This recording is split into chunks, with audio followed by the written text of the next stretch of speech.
pause on my first slide. Why we put this? No, just go back.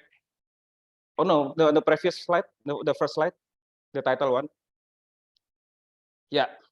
So I will start from the title as a foundation of my lecture this afternoon. Why we put leading voluntary action? Because in Indonesia, we can say that there is no or only few effective waste management in city or municipalities level in Indonesia.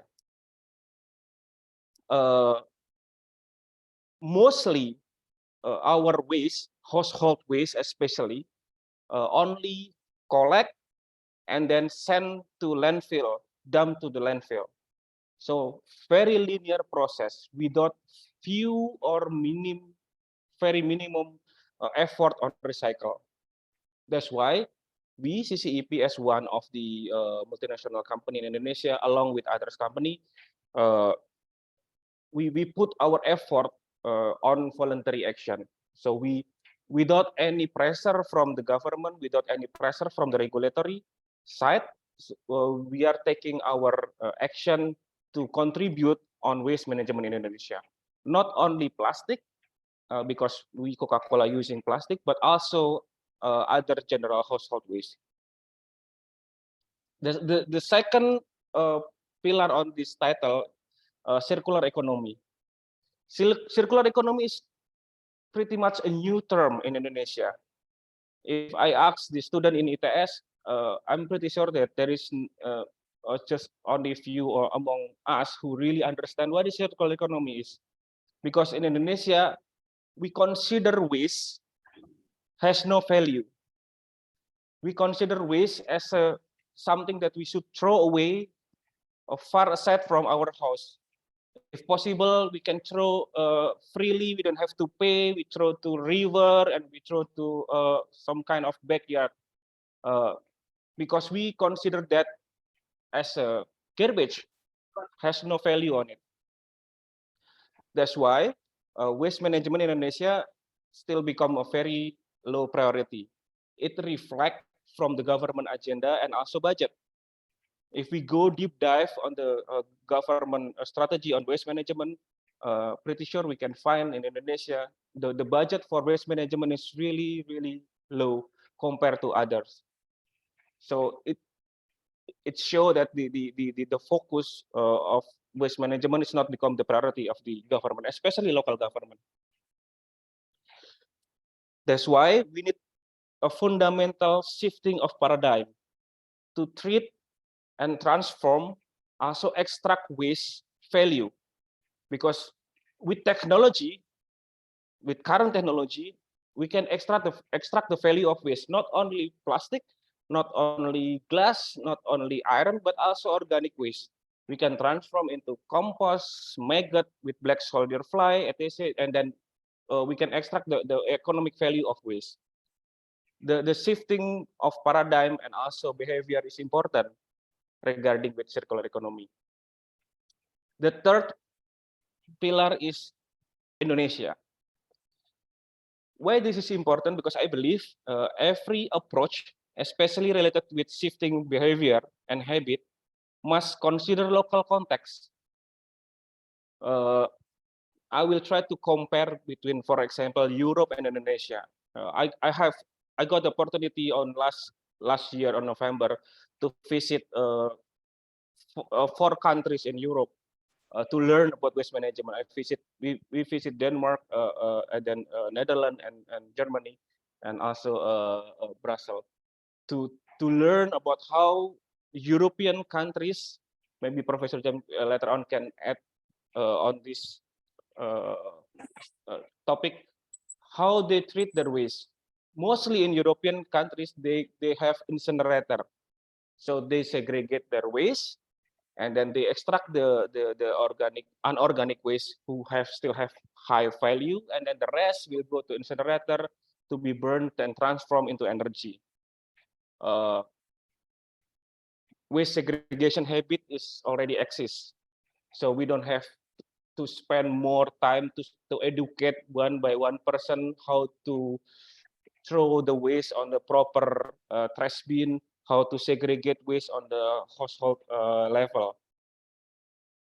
In Indonesia, I can say we are a very fast archipelagic countries with 270 million people, with no effective waste management, and we don't have yet the habit to segregate our waste. We still dump, we still put our household waste into one trash bin. Everything, food waste, plastic waste, bottle waste into one trash bin. It becomes difficult if we want to talk about recycling, because once the recycling material from the post-consume material bottles, for example, mix up with the household waste, the value become very low. That's why contextual is important. To then we can discuss how to mitigate, how to reduce, how to transform the habit and behavior on waste. Next.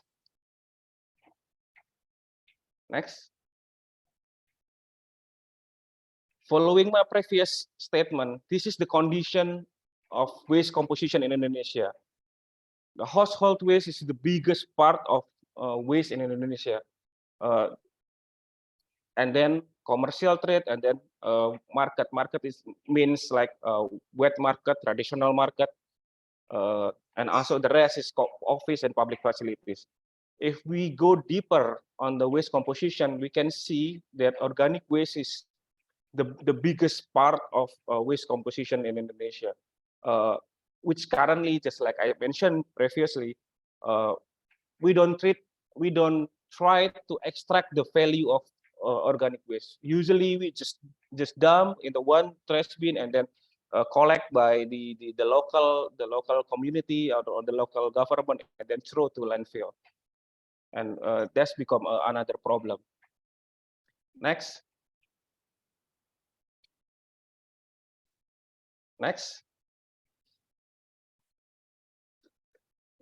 That's why this is our effort, our company commitment.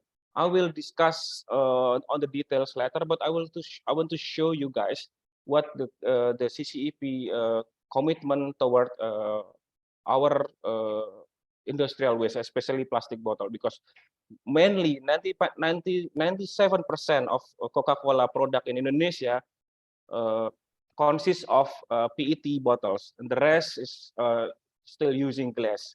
So the terminology is closed loop recycling. I believe that all of you are familiar with closed loop recycling. It means that we try to use as much as possible from bottle become bottles again. So when we produce a bottle, since the designer, how we design the bottle itself, we make sure that all the component on the bottles, the closure, the label, the bottle itself is 100% recyclable. Then after we produce our bottle, we sell to the consumer consume the Coca-Cola product, Sprite and Fanta, and then with the correct education to segregate the waste, and then we can separate the post-consumer bottle. We can say after we consume the bottle, post-consumer bottle, into separate trash bin, and then we collect that and then circle back to our recycling facility, and we transform into we call it recycled PET food contact approved pellets, and then that pellet we send to our factory, and then we transform again into bottles. I will explain the details later, but I will continue my presentation so we get the full picture. What are we are doing? How we can collect? How we can make sure that our post-consume bottle collected properly, and while we also educate the community how to treat our waste, segregate our waste, and transform our habit. Next, please. This is the assessment that currently we have. Refer back to the title of this presentation. Current situation in Indonesia, we still follow, or we still pretty much on the linear economy perspective of waste management. So we only take, transform, consume, and then throw, and then collect, and then throw to send to landfill. We would like to try to, as much as possible, extract the value of waste, and then giving back to the community, to the society, to transform the post packaging, consume packaging, become to circle back to the industry. The second one is shifting from extended producer responsibility, pentahelix, which mainly focusing on industry responsibility and also government responsibility, toward extended stakeholder responsibility, which we call it nonahelix.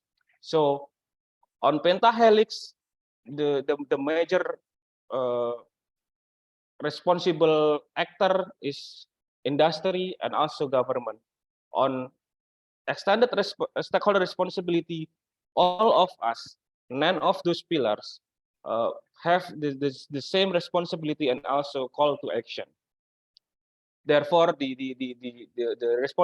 responsibility effort spread among those actors, 10 actors. The third pillar is moving from non-segregated waste management to segregate the waste from the source, from household, and also and then send to waste bank. Next, please. Next slide. Why nonahelix? Why extended stakeholder responsibilities? Because we believe, as I mentioned previously, as a contextual effort in Indonesia, Indonesia have a strong social philosophy, gotong royong and Pancasila. Gotong royong means like together, cooperative, to solve the social issue in our neighborhood. So, for example, we clean our street together and certain days without expecting any what you call it, any payment or any benefit from it. So togetherness among the community. Pancasila is a what you call it, fundamental values, 5 fundamental values of Indonesia. And the second one, we believe that key opinion leaders we have really strong influence toward the shifting of behavior, because we can consider Indonesia considered as a religious countries, which religious leader is among one of the strongest social influence in Indonesia. Therefore, we conduct also the many effort from waste bank, and also we collect our bottles in every event, music event, social events. We put separate trash bin to educate the society that segregate waste is very important before we talk about recycling. Before we talk about recycle, we should train ourselves how to segregate our waste. Next. Next.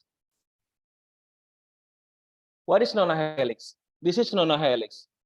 Nonahelix consists of 9 actors, 9 key actors on waste management. The first one is government.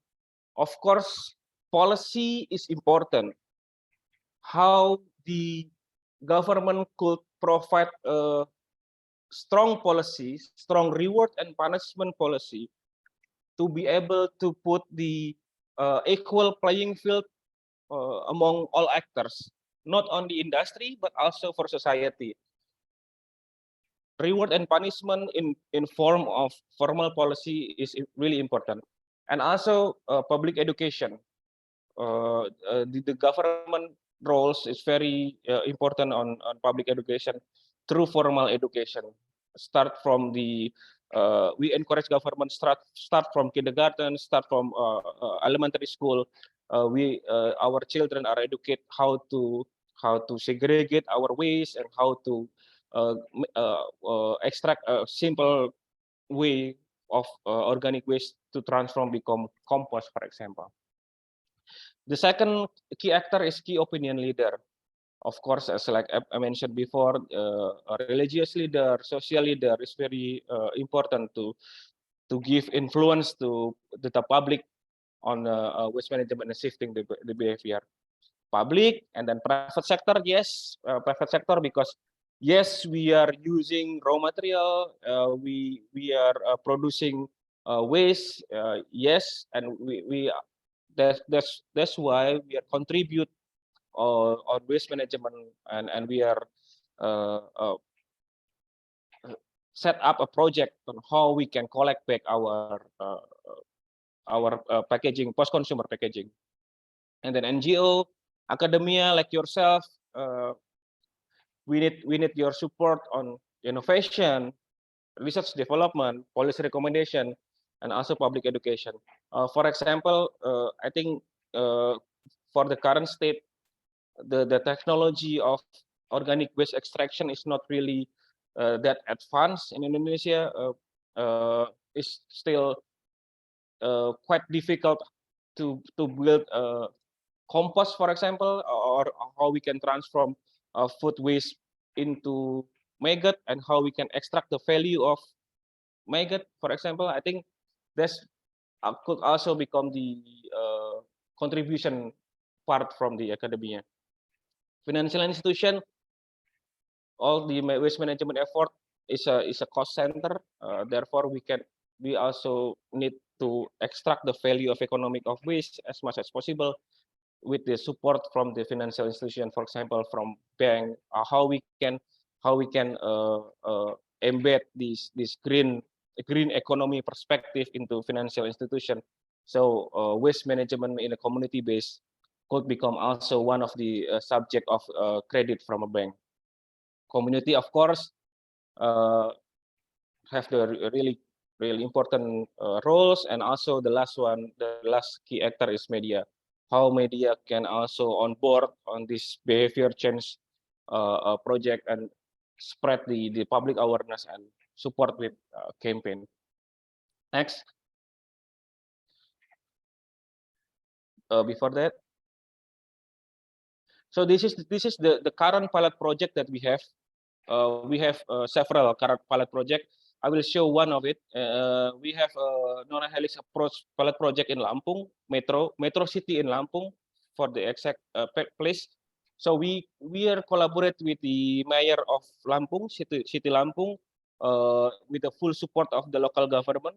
So we also invite academia in Lampung, and then media in Lampung, key opinion leader, religious leader in Lampung, community, financial institution, together all the actor. We put our pledge and commitment uh, to have a journey together. How we can assess the current waste landscape in Metro, and then using non-helic approach, we can also build the strategy together and build the roadmap together. Currently, we already have 22 unit of waste bank in Lampung. We believe that waste bank is one of the solution how uh, we can extract the value of waste and also giving back to the society as a benefit to change their behavior. Next, this is only the documentation. Next, another example from Medan in North Sumatra. The same approach, but in Medan we got the support from Consulate General of Japan in Medan, JICA. They also support on board on our project in Medan. Next, this is only the example. Next, please. We have also in Bali. the same approach, and this is the role and benefit of the stakeholders, or we can say the key actors: government, private sector, key opinion leader, academician. Next, financial institution, community, NGO, media, and public. Okay. Yeah, this is the KPI, the indicator, quantitative and qualitative. You can see in here that we are trying to measure all the effort, so we can have the what you call it, the framework to be able to duplicate to other cities. So we run our pilot project in several cities using the same approach, using the same KPI, to be able to identify a framework for further duplication in other city. Okay, to close my presentation, can we go back to the previous slide, the number 3 slide or number 4? I'm not mistaken. The red one.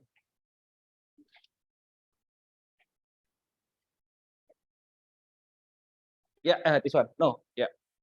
Next one. Next. Next. Next. Okay, this one. So go back to this slide. This is the commitment of CCEP. We invest. We are the first. I can say that I can claim that we are the first beverage industry in Indonesia who invest on closed loop. So we built joint venture, Amandina Bumi Nusantara on the left corner. That's the first RPET, recycling PET food contact approved resin factory. So we have the capacity of 25,000 metric ton per year. It means that we can collect around 9,500 tons plastic use.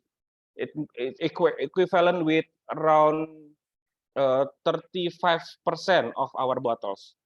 So in this year, we can claim that we already collect around 35%. The journey is still far away, but we start with a huge investment. And also we establish a foundation, Mahija Paharita Nusantara. The foundation built to be able to provide what you call it, a community assistance for waste picker in Indonesia, and also make sure that our collection in plastic bottle packaging is traceable and responsible, conduct with a responsible manner.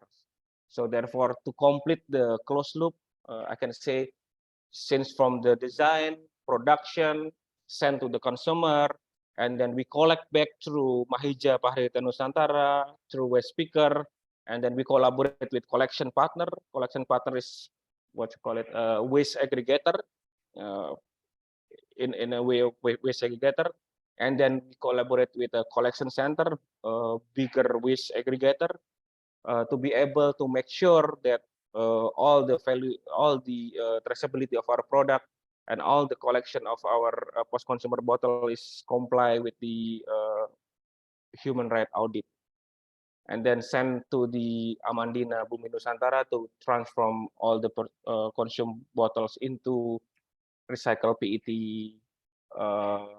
resin, food contact approved, and then send to our factory again to be able to transform into new bottles. So we are now producing Coca-cola in PET made from 100% post-consumer bottle. So these PET bottles made from plastic bottle waste, pretty much like that. Thank you. I will end my presentation in here. Feel free for taking any question. Yes, thank you very much for this interesting presentation. Hang on, I need to turn on that microphone here. Right. Thank you very much for this interesting presentation. And I think you made some very important fundamental points. which I would like to repeat again so that we don't forget it. We have a joint personal responsibility. It is not always the government who makes a decision. We all have a responsibility on this topic. It's a very important point. Yeah. And the other aspect, of course, is you emphasized the important role of the waste banks in Indonesia. And the waste banks, it's something I also had to learn, is a very specific, but apparently very sufficient and effective mechanism of collecting recyclable waste at the local community level. Yes. So I would like you, if you could maybe, if I start with a question and then I hand over to the audience here, if you can maybe expand a little bit more from your examples which you have shown, how actually the waste banks operate and to what extent do the waste banks actually transfer the recyclable material further into industry? Because recycling, of course, depends on that we recycle the material which we collect. The one thing is we collect something and then, of course, it needs to get into a new product. Yes. Can you expand a little bit on that one based on your experiences? Yeah. Yes. Thank you, Professor. So the example that I show from Metro City in Lampung, we use the approach, what you call it, city level approach. So the pilot project sitting on a city level. So what we are first done in the from last year. So we got the commitment from the mayor, the head of the local government, to build waste bank in every village. So one village, one waste bank. And then in Metro City, they have 22 village, means 22 waste bank. In one city, they will build one waste bank center. So 22 waste bank in village level and one waste bank center in city level. Household, we encourage household to segregate their waste, and they sell the recyclable waste to village waste bank. They will get the payment of their recyclable material. For example, bottles, 1 kilogram bottles equal with 5,000 rupiah. It means like a quarter of euro for 1 kilo. And then they also, we also value not only plastic bottle, but also glass, also iron, and etc. They will get the payment from selling their recyclable waste. For the organic waste, the village waste bank, they will pick the organic waste to send to the what we call it MRF, material recovery facility, in waste bank village level. So in waste bank village level, there is 2 area. The first one is area for unorganic waste, recyclable waste, who has a higher value, and the second area is for organic waste. They will segregate the organic waste, for example, food waste, and also the second one, for example, what you call it, branch, leaves, or woods. So they can be able to transform and extract value of each organic waste. For food waste, they will use soldier black soldier fly into maggot, and the others they will transfer into compost. After from maggot and compost, they can package and sell. That become additional value, additional income for the village waste bank. The role of center waste bank is to they will buy the recyclable waste from village waste bank. So the center waste bank will collect 22 waste bank only for recyclable waste. So we send in a point of collection. Why we do that? Because in terms of transport, considering Indonesia is a archipelagic country, in terms of transport of waste collection, it's still expensive. So rather than we have to pick up from 22 waste bank in village level, the waste aggregator, the waste collection partner that I mentioned previously, they will only have to pick up from one point of collection in a city level. Therefore, the tonnage, the cost will be even more efficient. Okay, thank you. Are there any questions here in the room? I'm here at ITS, so I'm just looking into a room. Any questions from your side? Yes, absolutely.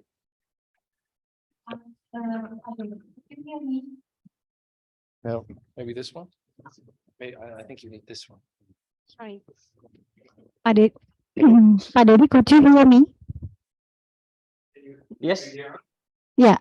Okay. So, as you mentioned previously, after the collection in the central waste bank, then the plastic or any others of the material will be go to which area? To the business, like directly to the industry, or they have the aggregator to collect and then send to the industry? And how the I mean the responsibility of the CCEP in terms of receive of the waste from the waste bank, especially. Yeah, thank you. Yeah. After from central waste bank, the recyclable waste will be collected by collection center. So, for example, in Metro Lampung, we have one big collection center in Lampung, Lampung City. It's not really far from Metro, so they will collect the recyclable waste. Consists of plastic bottle who has highest value, paper, glass, and also iron. So they will collect all the recyclable who has the value to our collection center in Lampung. CCEP roles, because we are responsible for our packaging with Amandina located in Bekasi. We will buy from collection center in Lampung the PET bottles, post-consumer PET bottles. So collection center from Lampung will send to Bekasi, and we will buy, include the cost of transportation. That's the first roles of CCEP. The second roles of CCEP, we are the one who built the waste bank in village level and in city level. We put our effort on community development, community public campaign. We also have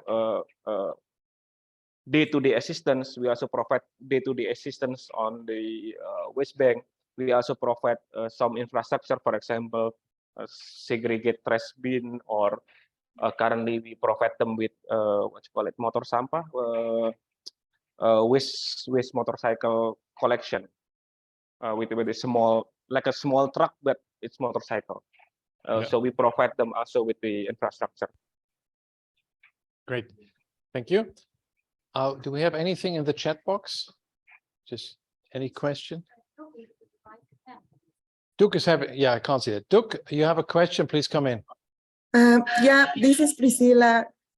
Hello, Tom, and thank you for the good presentation. So I just have a question about the plastic bottles. How many times can you recycle into a new plastic bottle, the original one? And once, because there's a limit to that, once you reach that limit, what Coca-Cola does with the waste, with the polymer waste? Thank you. Oh, that's a really hard question. I'm not really understand the technicality, but I'm not sure how many times, but I can show you the comparison in Indonesia and in Europe. Maybe Professor, you can add on my elaborate more. In Indonesia, the PET recycling PET bottles, we still have a really clear bottles because this is the first time the post-consumer bottle recycled. In Europe, they have a pretty much darker because many times they already they collect and then they recycle again. So circle back to your question, I'm not sure how many, but I'm pretty sure that's the current available technology. We are still rely on the advancement of technology. We are also hoping we got a what you call it, improvement on the technology, how we can also recycle better, saving carbon emission better, and then we can also not only recycle but also Coca-Cola currently also we have a pilot project on reusable, not only recycle but also reusable, and also how we can develop a packageless beverage. It means that we as a consumer, we bring our own tumbler, we go to a convenience store, and then we just buy Coca-Cola and refill by ourselves. Just like in theater, for example, if you buy Coca-Cola in theater, you got like a, what you call it, dispense machine. Currently, we also explore packageless type of beverage. Okay, Hope This thank is you. this is super interesting to hear because I've never heard Yeah. that, but I think you're going into the right direction. Because obviously we all use plastic, and Yeah. every day we use plastic, and there's nothing wrong with plastic. We just need to be more careful with the plastic we use and reuse it, actually. Yeah. And then when we use plastic, and that probably goes back to your bottle, which you've just shown, it's the quality of the plastic, which certainly plays a role with how many times you can recycle it. Yes. Is that correct? Yes, that's why segregation is important. The key of recycle is segregate. If you are not segregate your waste, you throw your post-consumer bottle into the same trash bin with your food waste, it's going to be difficult for us to recycle again, become a bottle. That's why what you call it, behavior change is really important. So some countries in Europe, where I come from, not all countries, but some countries actually have a very sophisticated recycling system, which is really expensive. So this is probably not the model for the world. But in Germany, where I originally come from, there is a system in place where basically every plastic bottle, as well as any glass bottle which you buy, actually comes with a deposit. Yes. So you return your plastic bottle to the shop where you have bought it, and you get your money back, your deposit back. You're not winning any money, but you get at least your deposit back. And with that, it automatically goes into the recycling loop. Yeah. Now, that is a very sophisticated method, which was developed like 20 years ago. I'm sure you have seen that when you travel through Europe. It creates its own dynamics and problems, but there are, of course, ways how we can better organize and coordinate that the valuable component of the waste is actually that there is a benefit in separating it. So if you go into a shop in Germany and you want to buy a bottle of water because you want to drink something, you pay a deposit on that bottle, whether you want or not. And obviously then you probably are likely returning that bottle and get your deposit back. And with that, of course, that plastic bottle gets recycled. It's a pretty cool idea, but probably not working everywhere in the world. Yes. Yeah. Yes. So I think Waste Bank is one of the, what you call it, a local adoption of reverse vending machine. The difference with Waste Bank and the reverse vending machine is that we don't put any deposit on the bottles, because in Indonesia we are still very price sensitive. We don't put any deposit, but we as a producer, we buy the post-consumer bottles through waste bank. Yeah. I mean, you as a large company, one of the biggest companies maybe in the world producing plastic bottles, right? Coca-cola, one of the really big ones in the world. You of course care about that because this is the product you sell. So you obviously feel responsible for this component, which is very good to see. But of course, the other side is us here in this room and you guys online, wherever you are, because we all, of course, have a choice. It's up to us what kind of, what we buy in the shop, right? Do we buy something single-use plastic? Do we buy a better bottle, which of course is also a little bit more expensive? So it's not like that we don't have a choice. We all have a choice. Whether we can afford it is another question, of course. Or we buy a good brand with a really bold, responsible. Yeah, on but it doesn't have to be Coca-Cola. It can also be different brands. Okay, right. Any other question? Is there anything? Huang, hey, hello. Nice to see you. Hi everyone. So thank you very much, Dr. Dhedy Nugroho, for very interesting presentation. And I can say that I have the good experience in Surabaya with the help of Dr. Vera, that I visited some West Bank in Surabaya. And I think it's a very interesting to learn about that. And I think it's just a different way to of the waste management compare between Vietnam and Indonesia. We can learn from each other. But just still my question in my my mind that I have asked already, but still I want to ask you again that I think that the activity of the West Bank is a very important and very good. But the question is there any support from the Indonesia government for that activity? And also, what is the responsibility of the company like Coca-Cola for those waste collection and waste recycling? And the third question maybe is not really related to you, but when I visited the West Bank, I see that the people working there is not really also in the good condition, and I concerned about very much about the health condition or health of the labor there. So is there any solution for the health safety for the people working in the West Bank? And I think if we can do something like that, then it's very good example for Vietnam to learn about that as well. So thank you very much. Yes, thank you. That's why we are proposing a new approach on waste bank. Not only build a good waste bank, but integrated waste bank in a city level. Therefore, the government also have the responsibility on waste bank development.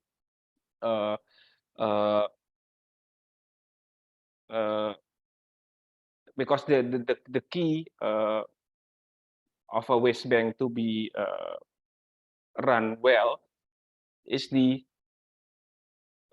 habit of the household. So the habit of the society, the community, they have to segregate their waste, and then therefore the value of waste could be higher, and the rate of recyclability is also higher.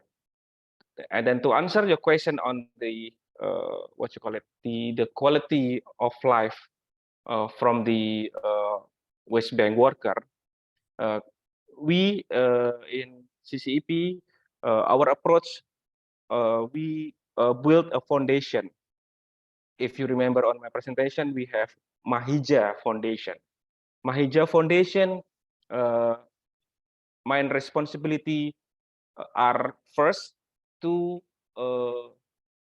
provide what you call it, economic empowerment for the waste picker and also for waste bank worker.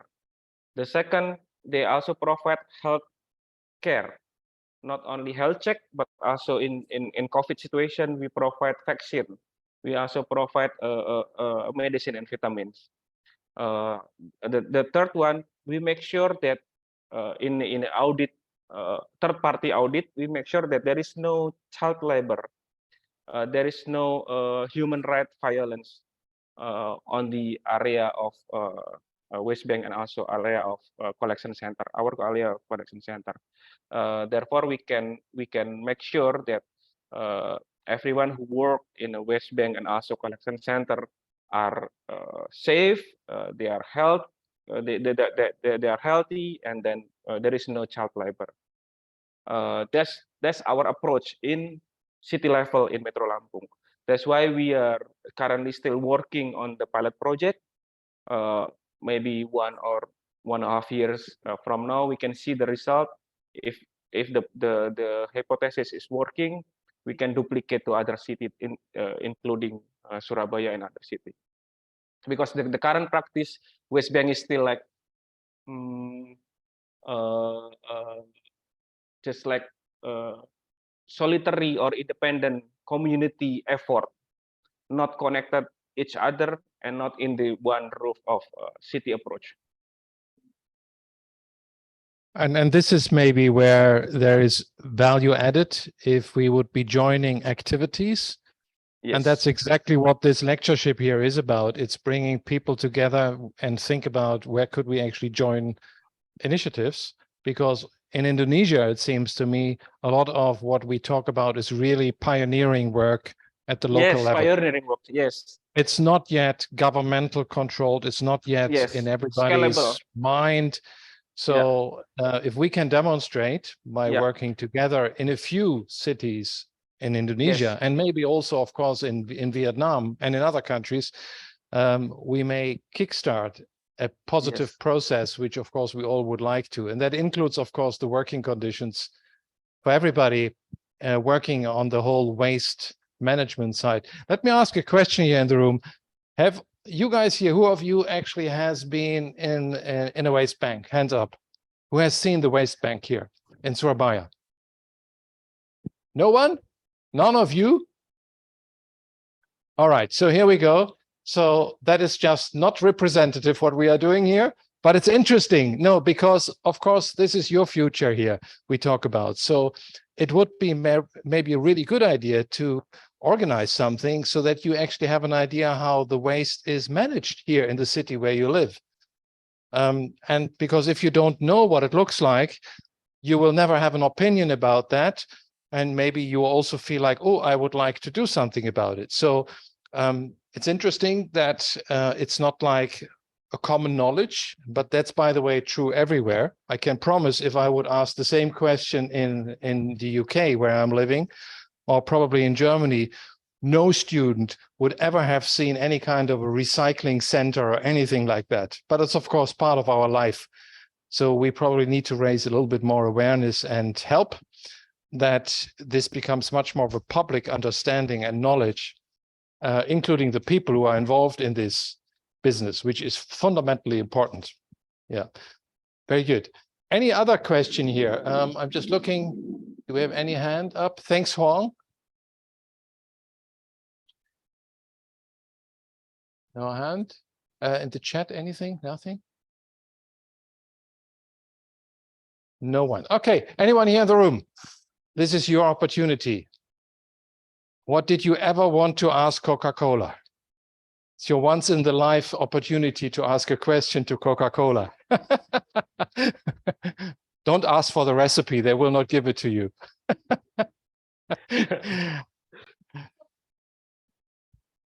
You can also ask in Bahasa, of course. We have fantastic translators here.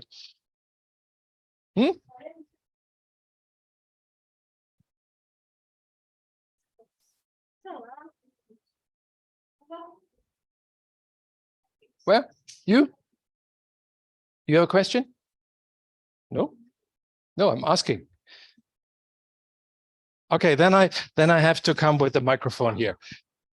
Right, you need to speak in here. Yeah. So that All right. So, hello, Mr. Dhedy. First of all, my name is Alfie, and I'm one of the student environmental engineering in ITS. I would like to ask a question for you. Let's say if I buy a Coca-Cola product in one of the store and then I just throw it on a trash bin, and how do we know that the bottle itself has already been recycled through the closed loop system? Like, how do you know, like, how many percentage of Coca-Cola bottles that have been recycled? Well, that's it. Thank you. Question received? Yes, thank you. A very good question. The answer is I don't know, because just I mentioned previously, in Indonesia we don't have a really solid waste management traceability. So the thing that I can make sure to you is that we develop collection center, several collection center as part of our initiative to collect the post-consumer bottles, but not yet in every city in Indonesia. We currently have only 22, 24 collection center across stretch from Medan to Makassar. I'm not sure in Surabaya. I think not yet developed in Surabaya. As when you throw your plastic bottle, Coca-Cola post-consumer bottle in Medan, the probability that your bottle come to our recycling facility is high. But if you throw in Surabaya, for example, because we don't have yet our collection center, so the probability I can say low. Because I just want to continue. Yeah. Question to you all again. Would that change your attitudes towards using plastic? If you would know what happened to that bottle, which you just mentioned, would it change how you use plastic, or do you don't really bother about it? Because that's the key question here, because Coca-Cola could put huge amounts of money in making this popular and visible across the whole country. But then the question is, does it make a change? And the change comes from all of us, right? It's us, because we go somewhere, we buy something. If you would know this bottle has already been recycled 1 or 2 or 3 times, or it is ensured it will be recycled, would that change your choice in buying something? That's an interesting question, isn't it? Because at the moment, you don't know that. You buy a plastic product and you dispose it, but you have no idea what's happening with this. So if we dream of a world where Coca-Cola would have across the whole Indonesia recycling centers and collection points, would you then be tuned to buy more products from Coca-Cola because you know they will be recycled? Or would you say, no, come on, that's Coca-Cola business, that's not our business, we are not engaging in here? Hands up, who thinks, it's not representative, who thinks you would change a little bit maybe the way how you buy products? Let's assume our dream, Coca-Cola puts across whole Indonesia recycling centers, and you have collection points, so you know exactly, I take my bottle, I put it in here, and it will be recycled. That's good, and I think we all agree this is good. Would it change the way how you buy and produce plastic as a waste or not? Hands up if you think so it will change, or if not, then no. So here we go. So this is the situation. We are not really sure about it. Yeah, because we are really not sure about it. In principle, it would be wonderful, but whether it really changes the way how we behave is a different question. And the whole problem we can only solve if we all together with big companies like Coca-Cola and others find a joint solution. That's the only way out of this dilemma. Otherwise, we're not going to go anywhere. So that was a really good question. Thank you for that. Very good question. And there's 2 questions on the chat. I'm just walking here. Inna, are you online? Inna, hello? Or maybe not. I am, but I'm not very sure. My voice is coming. Okay. Okay, I'm just trying to read here from the screen. I read that before, when Coca-Cola used glass bottles, it was contributing more to the local economy. especially glass making, but for quality purposes, it switches to plastic. Now, challenging statement. I wonder if plastic recycling is contributing to the community in the same way as glass is actually doing. Good question, Ina. Thank you. Thanks. So I need to put you on the spot here. So the issue is not about quality, but the issue is about carbon emission. With the technology is progressing, and we now currently we know how to measure our carbon emission. Glass bottle needs more carbon emission compared to plastic from the transportation side. For of course, the truck who contain glass bottle will take a even more heavier load, so they will have to consume more diesel fuel. Considering Indonesia is very fast, and then the carbon emission will be higher from the transportation. The second one, how we can collect back. After we collect, there is in Indonesia, we usually see our glass bottle.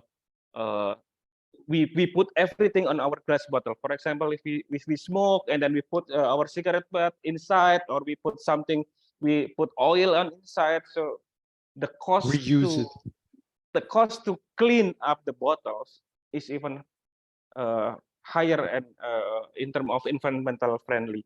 We use more water to clean up the bottle, a glass bottle. We use more soap, so the caustic to clean the bottle, to make sure that there is no foreign particle, there is no contaminant on glass bottle. So in terms of environmental perspective, in Indonesia context, glass bottle is more environmental costly compared to plastic. To address the second question, to the community contribution, I think yes. PET bottles contribute also to the community in terms of economic, because 1 kilogram of empty plastic bottle costs like 5,000 or 6,000 rupiah per kilogram. It means that this is the highest packaging, post-consumer packaging value, PET bottles, compared to PP or HDPE or any other type of plastic. So if we can collect, and then with informal waste picker, for example, they can collect more bottle plastic, they can get more for their everyday life. Right, thank you. So there is another comment. Hang on. Yeah, so besides soft drink bottles like those from Coca-Cola, cooking oil also is a big industry.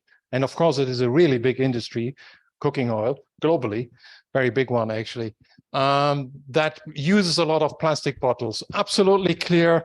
I don't think we can blame Coca-Cola for that statement. There's a responsibility of all the big companies in the world to contribute to that. That includes, of course, cooking oil, which is a major factor of plastic waste production globally. Do you have any information about if there's other large cooking oil companies in the world which are following a little bit Coca-Cola's pioneering strategy for non-helix recycling?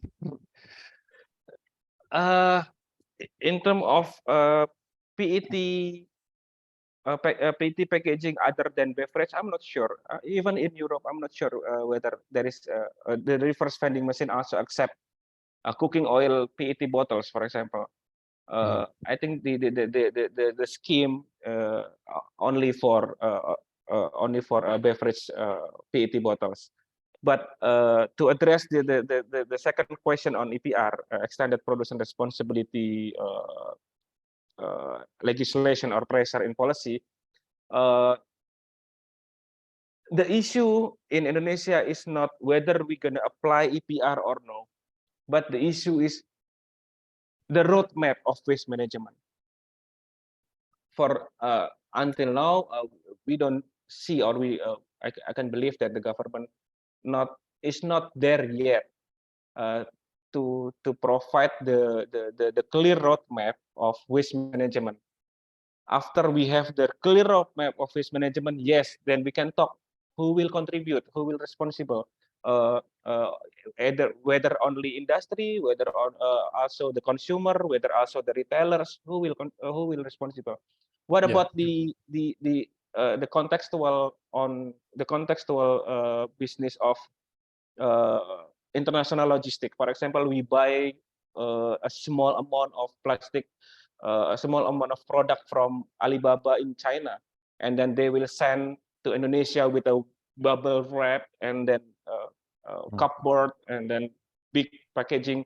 Who were responsible for the waste? Whether the producer in China or the logistic company or us as a consumer? That kind of question. I think that needs to be settled first with the government and also all stakeholders, and then we can talk about what is the efficient policy for reward and punishment. Not only punishment, but we also consider of reward. If someone do the good things, they will get the reward. Perfect. And that is clearly another topic for another keynote, to look at the global policy dimension. That is absolutely a very important topic for another talk, another meeting coming together, because it's fundamental. Who owns the plastic? Who owns the problem? Yes. I mean, it cannot get more complicated than this question, right? It's not always us here as individuals, because we are part of a big game, a global game. Anyway, I would like, because it's about time to stop now, I would like to thank you very much for your interesting presentation. I think it was exciting to see how one of the biggest, or one of the really big producers of plastic bottles in the world actually is thinking and doing some interesting pioneering work. That is very good to see. But it also shows, of course, maybe to all of us, that we are not alone here in this lecture room where we are standing, because we have people on the other side who work in the really big companies, and they're also thinking in the same direction we are thinking. And that is maybe a very strong message to take home, that it's a shared responsibility and we are jointly looking at a solution. And it's not about blaming the one to the other. That's not what this is about. It's about finding a solution which serves all of us, including, of course, the industry which is using and producing plastic. So with that, I would like to close this session today. I would like to repeat what I said at the beginning. We keep the lines open for 2 more weeks.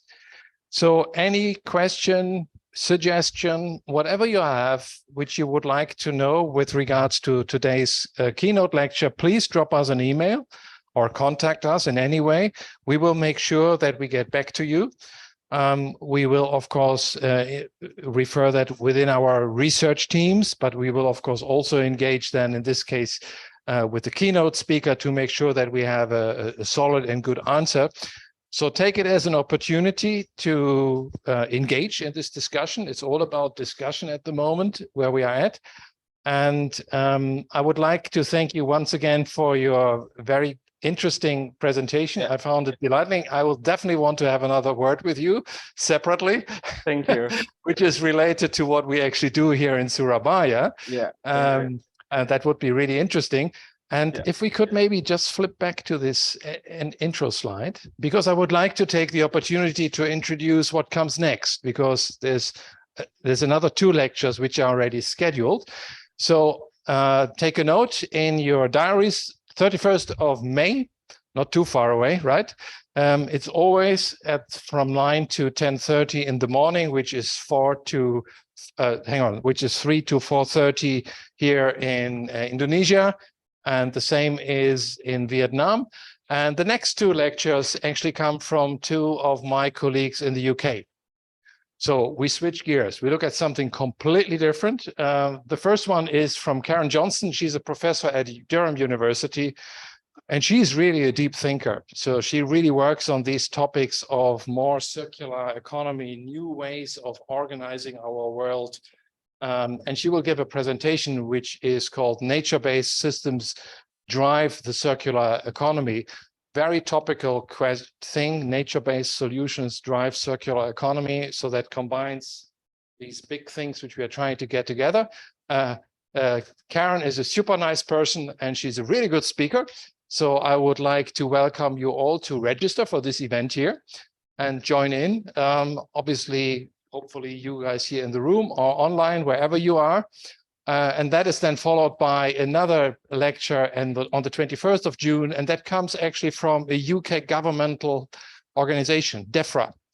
So the Department for Environment, Food and Rural Affairs, which is part of the government of UK, where we basically have a team looking into the plastic policy or recycling policy. So we will have a different view from the UK government side on how to deal with this challenge about recyclable waste and strategies moving forward. So these are two events. I just wanted to make it clear to all of you.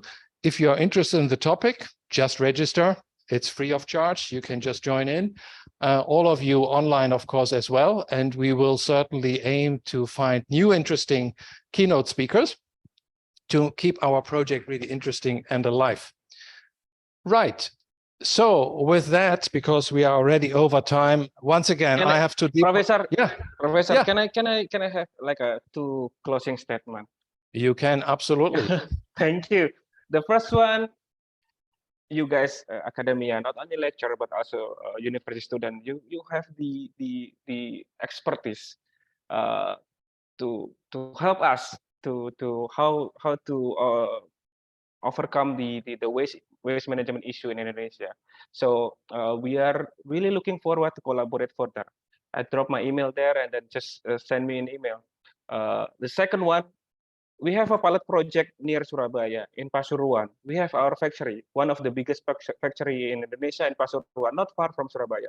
And we have the one development of waste bank in near our factory. So I think that will be really interesting if ITS, for example, could also collaborate on the pilot project and just drop me an email. I will connect you with the local team and then have a further discussion on that. So thank you Sounds for wonderful. the really interesting session this afternoon. Thank you, Professor. Thanks very much. All the best to all of you, wherever you are online. Have a good evening, morning, whatever. And thanks for you guys to be here and for participating. And I hope to see many of your faces soon again when we come back and reconvene on the 31st of May. Okay, thank you very much. Thank you. Bye. Thank you. Bye-bye.